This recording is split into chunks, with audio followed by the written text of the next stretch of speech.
असल में मोहिनी के जितने भी कारनामे हैं उनको बहुत शॉर्टली देखे कि मोहिनी खुद क्या थी। तो मोहिनी का जो खुद का कैरेक्टर इनकी किताबों में लिखा है वो कोई खुदा का नहीं है, किसी देवी का नहीं है, बल्कि एक छल कपट करने वाली गंदी औरत का है। जिसमें ब्रह्म वैवर्त पुराना में जो है वो लिखा है कि शिव जी ने इसे एक अप्सरा के तौर पर पैदा किया था और इसका नाम मोहिनी रखा। और इसने सबसे पहले जिस खुदा पर डाका डाला, जिसको फंसाने की कोशिश की, वो कोई और नहीं ब्रह्मा था। यानी इनके सबसे बड़े खुदा, the creator of the universe Brahma, जिसके मुंह से तमाम शास्त्र निकले, तमाम वेद निकले, तमाम खुदा निकले, उस खुदा को इस मोहिनी ने सबसे पहले फंसाने की कोशिश की। और बड़ी मजे की कहानी है। इमेजिन, देवी कह रही है कि अगर कोई औरत किसी भी मर्द के पास जाती है और उसे कहती है कि मुझे सेक्सुअल डिजायर है और वो आदमी उसे मना कर देता है, तो वो हिजड़ा भी है और वो नर्क में भी जलेगा।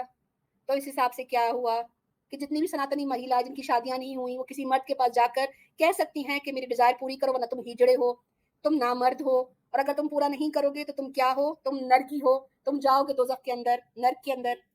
अब ये सारी बातें सुनकर आगे से कहती है come now make love to me. Mohini जो है वो ब्रह्मा से कहती है कि अब आ जाओ, ये सब कुछ सुन लिया, मेरे साथ अगर नहीं कर सकते तो तुम जो है वो एक नामर्द हो। ब्रह्मा जी जो है वो लंबी सांस लेते हैं और कहते हैं गो अवे मदर। ये एग्जैक्टली इसी तरह वर्ड वर्ड लिखा है, माते चली जाओ यहाँ से। वो जो उसको कह रही है कि आओ मेरी प्यास बुझाओ, उसको ब्रह्मा जी कहते हैं माते चली जाओ यहाँ से। और उसके बाद कहता है कि मैं तो तुम्हारे बाप समान हूँ, तुम मुझसे बहुत छोटी हो उम्र में। और फिर ब्रह्मा जी कहते हैं कि मैं तो तुम्हें इस तरह अपनी बेटी समान मानता हूँ जो कि अपने पिता के घर पर आई होती है मिलने अपने पिता से। मोहिनी भी बड़ी तेज थी, उसको पिछले सारे कांड पता थे ब्रह्मा जी के। वो उसको कहती है कि तुम्हें याद नहीं कि तुम्हारी कितनी गंदी वाहियात नेचर है, कि तुम्हें याद नहीं कि तुमने अपनी ही बेटी के लिए क्या सोचा था और कितनी गंदी जो है तुम्हारी ख्वाहिश थी अपनी बेटी के साथ।